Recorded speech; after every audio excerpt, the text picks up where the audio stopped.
पाटगाव नावाच्या एका छोट्याशा गावात तुकाराम नावाचा एक लाकूडतोड्या राहत असे.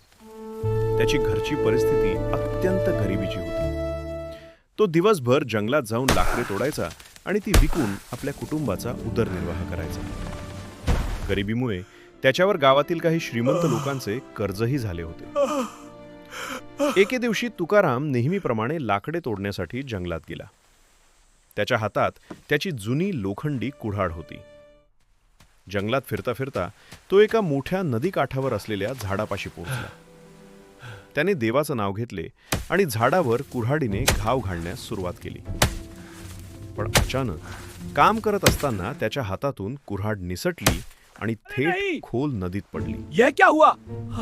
कितनी मेहनत से काट रहा था, अब कैसे होगा?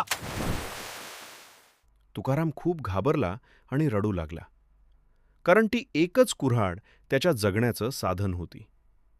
त्याच्या कुऱ्हाडीवर खूप जीव होता. तुकारामाची ही अवस्था पाहून नदीतून साक्षात जलदेवता प्रकट झाली. देवतेने त्याला विचारले, तुकाराम, तू का रडत आहेस? तुकारामने रडत रडत आपली सर्व हकीकत सांगितली. देवाने नदीत हात घातला आणि बाहेर एक सोन्याची व चांदीची कुऱ्हाड काढली. देवाने विचारले, तुकाराम, ही तुझी कुऱ्हाड आहे का? तुकाराम प्रामाणिकपणे म्हणाला, नाही देवा, ही माझी नाही. शेवटी देवाने तिसऱ्यांदा विहिरीत हात घालून तुकारामाची जुनी लोखंडी कुऱ्हाड बाहेर काढली. आपली कुऱ्हाड पाहताच तुकाराम आनंदाने ओरडला, हो देवा, हीच माझी कुऱ्हाड आहे.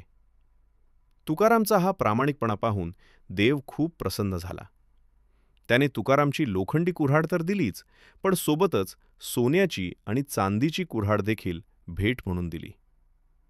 तात्पर्य: तुकारामच्या प्रामाणिकपणामुळे त्याची गरिबी कायमची दूर झाली.